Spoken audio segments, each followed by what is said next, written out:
Muhammad sallallahu alaihi wasallam. Kita di Kesultanan Banten juga di Kesultanan Cirebon memiliki 3 manuskrip. Antara satu manuskrip yang satu dengan manuskrip yang lainnya berbeda silsilahnya.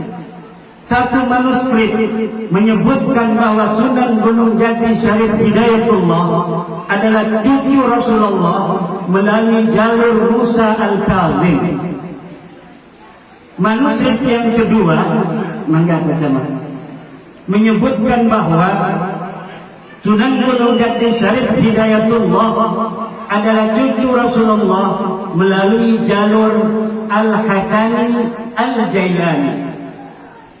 Manuskrip yang ketiga bahwa Sunan Gunung Jati Syarif Hidayatullah adalah cucu Rasulullah dari jalur Abdullah bin Ahmad Al-Muhajir, sama dengan para habaib di Indonesia ini.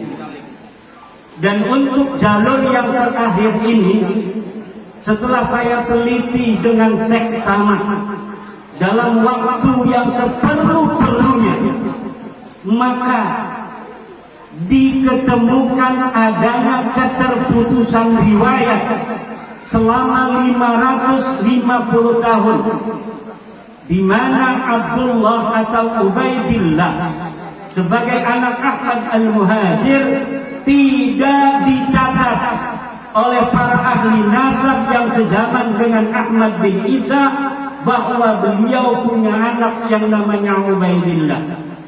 Kitab-kitab yang sezaman dengan Ahmad bin Isa menyebutkan bahwa Ahmad bin Isa hanya mempunyai 3 putra.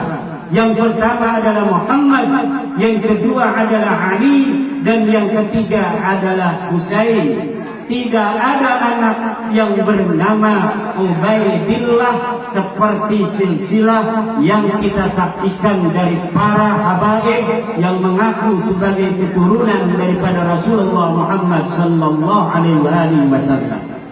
Baru pada tahun 895 Habib Ali As-Sakran menulis dalam kitabnya Al-Burqatul Musyiqah bahwa leluhur mereka yang bernama Ubaidullah adalah keturunan daripada Rasulullah Muhammad sallallahu alaihi wasallam. Jadi sejak wafatnya Ahmad bin Isa 345 Hijriah sampai tahun 895 Hijriah tidak ada satu manuskrip pun yang menyebutkan bahwa Ubaidullah adalah keturunan daripada Rasulullah Muhammad sallallahu alaihi wasallam. Maka secara ilmiah nasab-nasab mereka ini adalah nasab yang munqati', nasab yang terputus. Bisa dikatakan nasabun maudhu'un, bisa disebut nasabun dhaifun jiddan, bisa juga disebut nasabun batilun ghairu sahih. Sangat sulit secara ilmiah untuk dikatakan bahwa mereka adalah merupakan dzurriyyah dari para Rasulullah Muhammad sallallahu alaihi wasallam. Kalau Sunan Gunung Jati, Sunan Ampel, Sunan Giri, dan yang lainnya, satu data ini terbantahkan, masih ada 2 manuskrip tua yang menyatakan bahwa mereka adalah merupakan dzurriyyah daripada Rasulullah Muhammad sallallahu alaihi wasallam. Kenapa sampai saya alumni At-Tahiriyah, murid daripada ayahanda Tubagus Asri Tahir, yang ayahanda Tubagus Asri Tahir sendiri mempunyai sanad silsilah kepada Abdullah, kepada Ubaidillah bin Ahmad. Ini saya menelitinya. Bukankah ini akan berbahaya bagi nasab abah? Tidak, saudara. karena nasab Abah kepada Sunan Gunung Jati adalah sahih muttafaq alaih, sementara nasab Sunan Gunung Jati kepada Rasulullah adalah mukhtalafun fihi baina salasi riwayatin, yaitu riwayat manuskrip Cirebon yang menyatakan bahwa Sunan Gunung Jati adalah merupakan turunan Musa Al-Karim. Manuskrip yang kedua yang menyatakan bahwa Sunan Gunung Jati Syarif Hidayatullah adalah merupakan turunan daripada Al-Hasani Al-Jailani.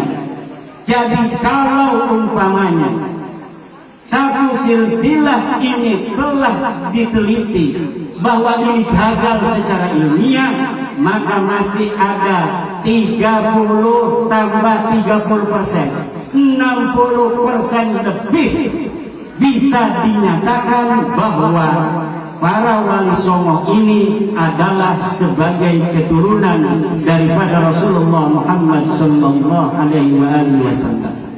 Kenapa saya sampai ke puntang-puntang meneliti?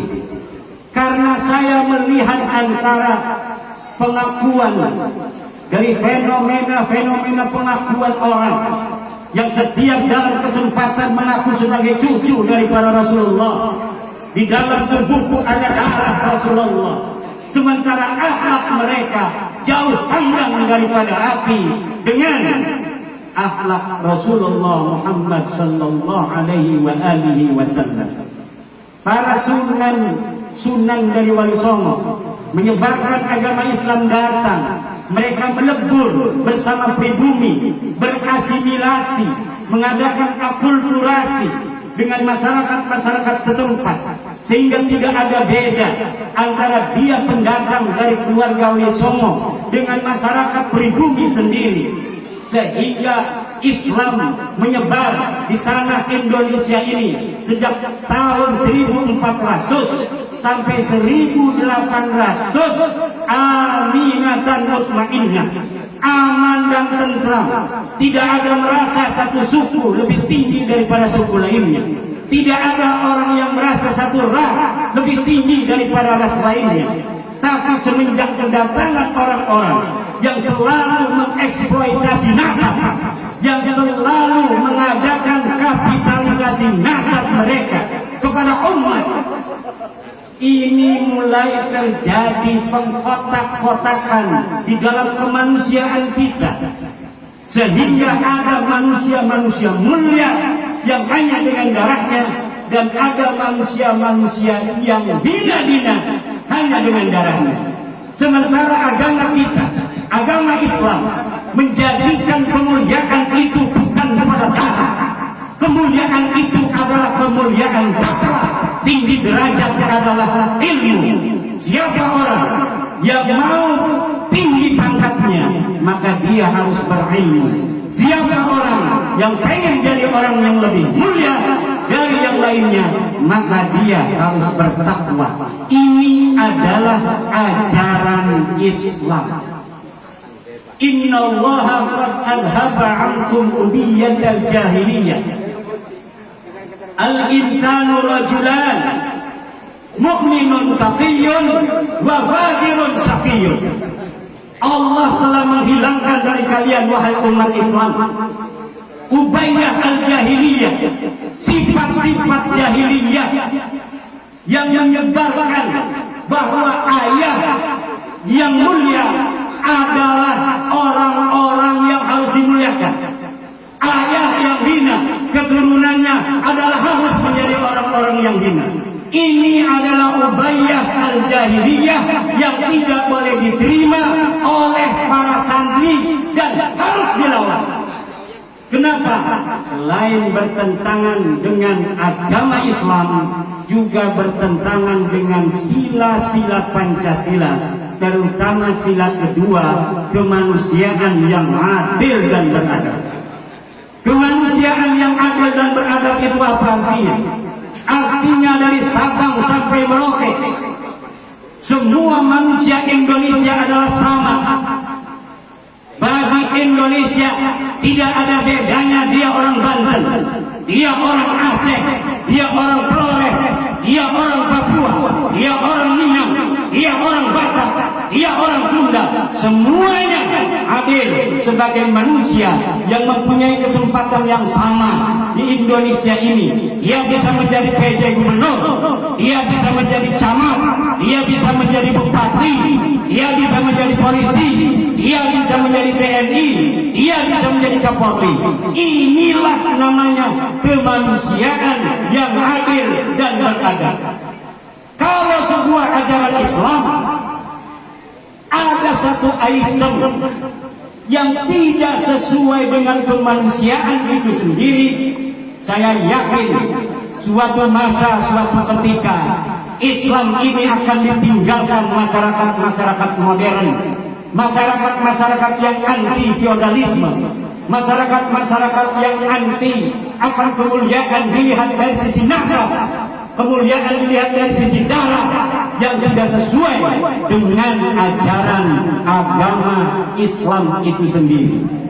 Yang paling menarik dari fenomena itu adalah ketika orang-orang yang dikapitalisasi, orang-orang yang diperbudak ini, bukannya dia membantu orang yang memberikan tahu, memberikan sebuah pencerahan terhadap bahwa ada perbudakan di situ, malah mereka nyerang orang yang memberikan pencerahan itu dengan alasan tidak cinta kepada zuriat Nabi.